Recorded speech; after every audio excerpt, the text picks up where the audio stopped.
Hello everyone and welcome to the Nurse's Brain. On this channel we aim to simplify nursing knowledge, starting from the anatomy and physiology, going into the pathology, clarifying myth, and just making your life easier so you can understand the concept when it comes to nursing management of patient, or understanding the basics really.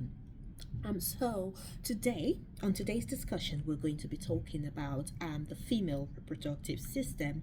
Just so you remember, this is summarization of the topic and not actually delving in depth, with the aim that hopefully these discussions will enable you to understand the concept of the topic or subject matter better when you go back in to do your personal study.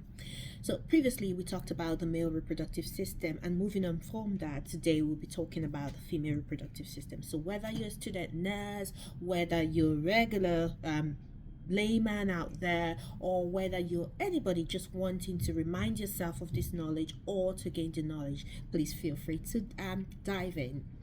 Anyways, today we will be talking about the female reproductive system in about 5 different segments. So segment 1, we're talking about an introduction to the reproductive system, just a short introduction. Segment 2 will briefly highlight the particular organs that are responsible for reproduction, so that consists of the female reproductive system. Segment 3, we'll talk about the menstrual cycle very briefly so you can understand it. Segment 4 will bust some of the myths when it comes to the female reproductive system, and then the final segment would relate it to highlight certain pathological conditions that are attributed to the female reproductive system.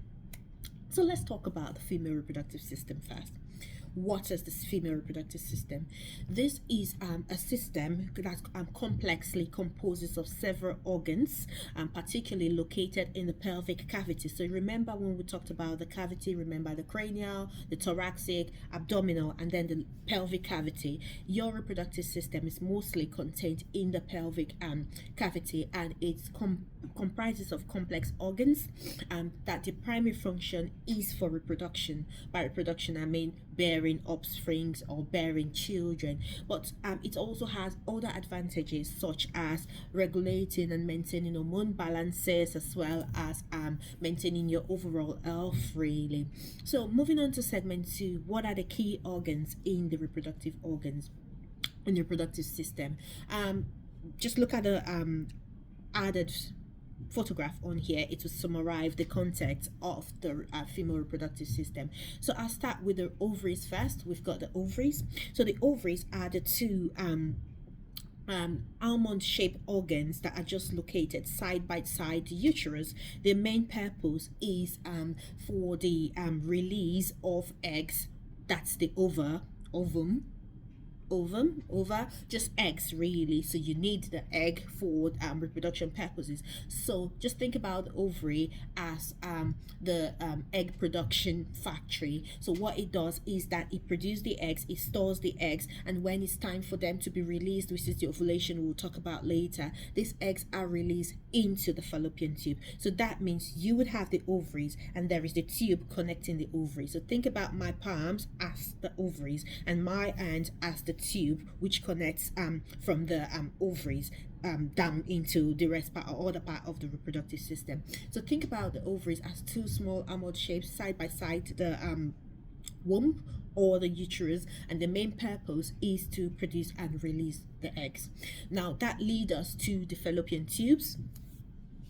So what does the fallopian tube? Think about it like the underground tube, or your train or your bus is the transportation means. What it does is its primary purpose is to compel the ovary. So it's got like cilia like structures that help to compel and move the eggs from the ovaries down into the uterus where they are needed. But its primary purpose, aside propelling or conveying or serving as a transport means for the egg, is for fertilization. So when the eggs are removed from the ovaries, they go into the fallopian tube and stay there waiting for this egg to be fertilized by the sperm. We'll talk about that later when we come to child production in a different series.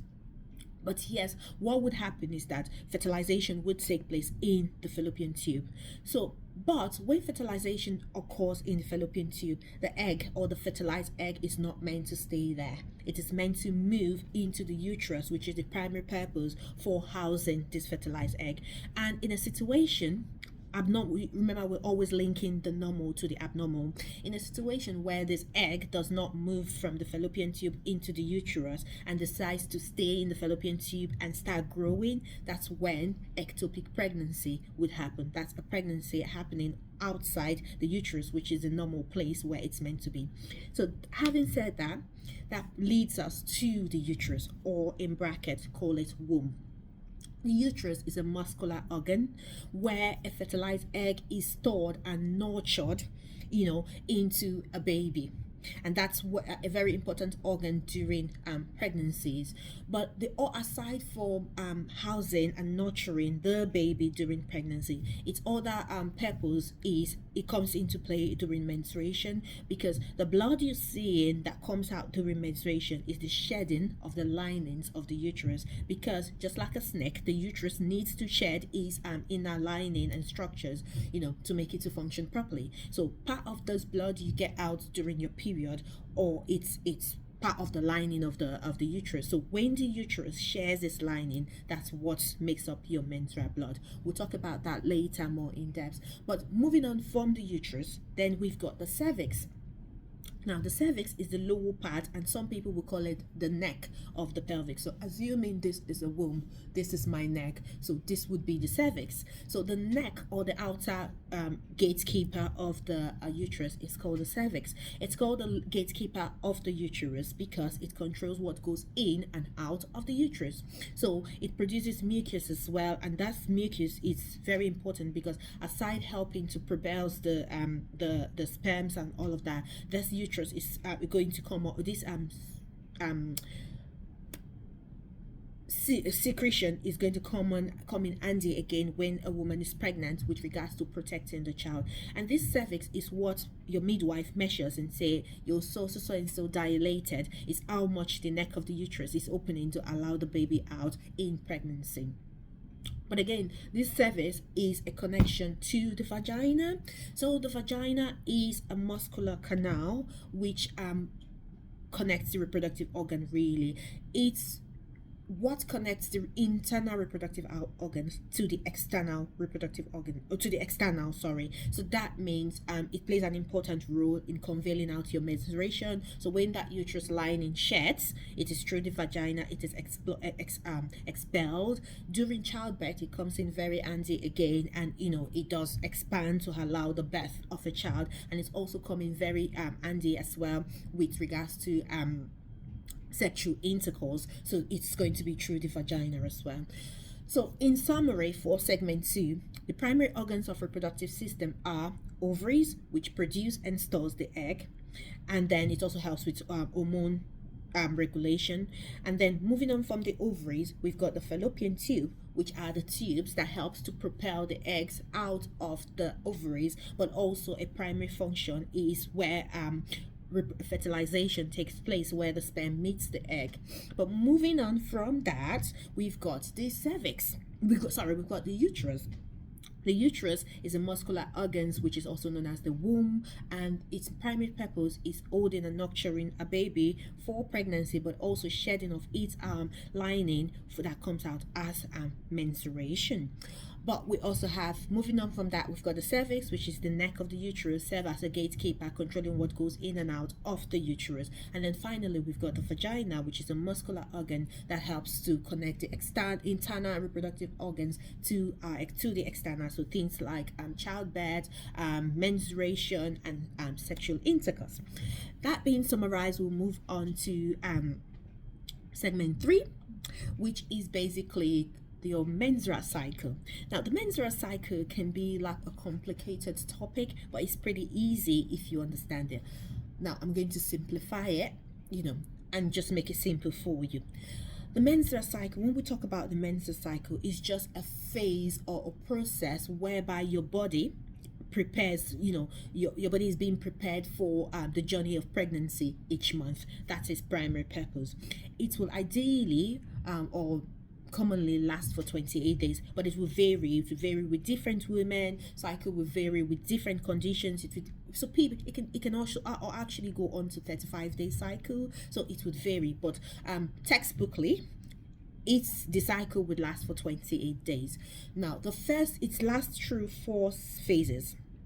The first phase, in simple term, is the menstrual phase. That will be from day 1 to day 5 of the cycle, and this is when the uterus sheds out its lining, resulting in your menstruation, really. So there are things that could happen during this period. You could have low estrogen level, which would then lead to fatigue, which will lead to maybe emotional outbursts due to the hormonal imbalance, things like crying, self-pity. And there are also physical symptoms as well, like abdominal cramps, and this is due to the contraction of the uterus. And you could get things like back pain, you could get things like being bloated. In general, that's the overall of the menstrual phase. So it's from day 1 to day 5, and at this period, this is when the linings of the uterus are actually shedding. Then this leads us to the next phase, which is the follicular phase. This phase is basically the follicular phase is like an opposite of the menstrual phase. It lasts from day 6 to day 14, and at this point your body is preparing the eggs to be released from the ovaries, and at this point the estrogen level skyrockets. So if you want to compare it to what we said on the menstrual phase, where we said there is low estrogen level and you're fatigued, you're tired, you've got all of these emotions going on, with regards to in comparison to the follicular stage, what happens here, because there's a rise of estrogen, you've got lots of energy, you want to have things done, life is good in this phase, happy phase, yeah. But once the body finished preparing the ovaries in the follicular stage, it's got to be released. So this is leading us now to the ovulation phase, which lasts around day 14, really. It will vary, and basically what happens here is the ovaries are actually releasing the eggs. It's the most fertile time for in the cycle. So what happens here, people are actually motivated, because that's your body telling you need to get pregnant. So as a nurse, if you're a medical personnel, if you're trying to advise patient around, say you work in fertility area and you're supporting patient with fertility, this phase is very important, because this is where pregnancy would actually occur. But finally, we've got the the luteal phase, which is the last phase in there, and normally lasts from day 15 to day 28. And this is the phase where, if fertilization doesn't occur, then the body needs to prepare to shed the lining of the uterus again. So it prepares the body for the uterus lining to be shed, and that's what will take us back to the menstrual phase again. So at this phase, really, it's obviously preparing your body for menstruation again. So this is where things like your PMS, premenstrual syndromes, will come in before your menstruation. So in general, summarizing this particular segment 3, menstrual cycle, pretty straightforward. It helps our body prepare for pregnancy. You've got the menstrual phase, which is basically the shedding of the lining of your uterus, lasts from day 1 to day 5. Day 6 to day 14 will be the follicular stage, which is where your body is preparing an egg to be released, and there's rising estrogen level. That leads to ovulation phase, which is day 14, which is when this body that has been prepared to release an egg actually releases an egg. And then finally, you've got the luteal phase, where if you do not get pregnant, then obviously your body needs to come up with another plan, which is basically shedding the lining, preparing your body for shedding the lining of the uterus, which takes us back to the menstrual phase. So that's the summary of understanding the menstrual cycle. But moving on to segment 4, which is common myth and questions, basically. Most common myth is that, can you get pregnant during any time of the month? The answer is no, because obviously pregnancy is most likely to occur during the ovulation phase. But that being said, when a sperm is released on the body, the sperm can survive in the body for up to 5 days. So this means if 5 days prior to your ovulation date, if there is a sexual intercourse, there is still possibility for pregnancy. Another myth is, does menstrual cycle last exactly 28 days for everyone? Absolutely not. Different people will have different menstrual phase cycles. So some people, it can last up to 35 days, and sometimes we're even seeing more, especially in certain conditions as well, such as things like conditions with hormonal imbalance and all that can even delay it even further. So no, 28 days is not the ideal date. It's just the textbook date, and that's what most women will show, but it differs for individuals. And then, do period cleanse the body from toxins? No, menstruation is not any form of detoxification. Actually, it's just simply the lining of your uterus shedding. So moving on to segment 5, we're going to talk about certain conditions that are, or pathologies that are attributed to the reproductive system. So we have things, the big one, endometriosis. Very important. Statistic is shown that women are being left undiagnosed with endometriosis. Is a very painful condition, and just because we know the organ affected now, which is going to be the uterus, so it just means that tissues of the uterus are growing or distributed outside the lining of the uterus. So and you then find tissues of the uterus in other places other than the uterus, and this can be a very painful condition affecting fertility. So if you do get patients with endometriosis, it's a serious condition. Please look after them properly. And then you've got things like PCOS, which is basically polycystic ovary syndrome, PCOS, and this is an hormonal disorder where they are causing enlarged ovaries, and these ovaries end up with multiple cysts as well. This can cause irregular menstruation, can lead to infertility, excessive hair growth, and other part of the body secondary symptoms as well. And you've got other things like uterine fibroids, which are large benign non-cancerous tumors that are found in the uterus or womb. Again, this can impact pregnancy, can lead into heavy menstrual bleeding, abdominal pains and stuff. And then you've got pelvic inflammatory diseases. This is an infection of organs of the pelvic region, and then you could have symptoms that denote infection, such as pain, abdominal pain, sensitivity as well. You could have abnormal discharges as well, and if left untreated can lead to like complications such as infertility. You've got cervical cancer, again, which is the reason why we advise women to carry out their 3-yearly cervical cyst, which is, and it's basic, and HPV screening as well. And you've got interstitial cysts, you've got primary ovarian insufficiency, and a lot of things. So why am I telling you this? If you understand the primary anatomy and then physiology of the reproductive system, then you'll be able to understand the pathology and then hopefully management. So common symptoms that might portray pelvic or organ diseases, or like reproductive diseases or abnormalities, could be things like abnormal menstrual cycles, abnormal bleeding, pain during sexual intercourse, abdominal cramping, abnormal or unusual discharges as well, and symptoms of infertility in worst case scenario. Hopefully I've been able to simplify the female reproductive system for you. Just remember, this is just a tip of the iceberg. You still need to delve into it, especially if you're student nurses or healthcare professionals, to like understand more in depthly. But that's a wrap, really. And I suppose the female reproductive system is really amazing, and understanding it is key to looking after patients appropriately, and looking after your self as well, your general female health. So I hope you found this very helpful. Please let me know if you found it helpful, and if you did find it helpful, please do like and subscribe. Until next time, thank you for joining. For more simplified nursing content, be sure to follow us. Don't forget to like the video if you found it helpful.